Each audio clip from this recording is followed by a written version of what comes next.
উন্নয়ন আছে কিন্তু মানবতা নেই, সম্পদ আছে কিন্তু শান্তি নেই।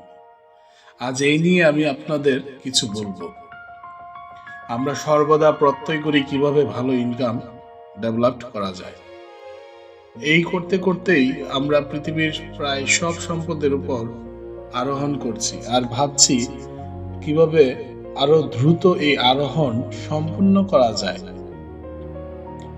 এই দ্রুততার জন্যই আমরা বানাচ্ছি নানা রকম সিস্টেম, নতুন নিয়ম, নতুন কৌশল, যেন সময়ের চেয়েও এগিয়ে যাওয়া যায়। কিন্তু এই আরোহণের বিনিময়ে আমরা আসলে কি রোপণ করছি? আমরা রোপণ করছি কাগজের মুদ্রা। একদিকে আমরা বাস্তব সম্পদ আরোহণ করছি, অন্যদিকে কাগজের নোট বানাচ্ছি। আর আশ্চর্যের বিষয়, এই দুটো নিয়েই আমাদের শান্তি নেই।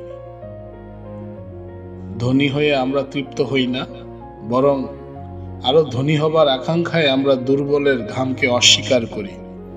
তার শ্রম, তার সময়, তার জীবনের মূল্য সবকিছুকে পাশ কাটিয়ে আমরা ভাবতে থাকি কিভাবে তার উপার্জিত অর্থ লুট করে আমরা আরো বড় হতে পারি।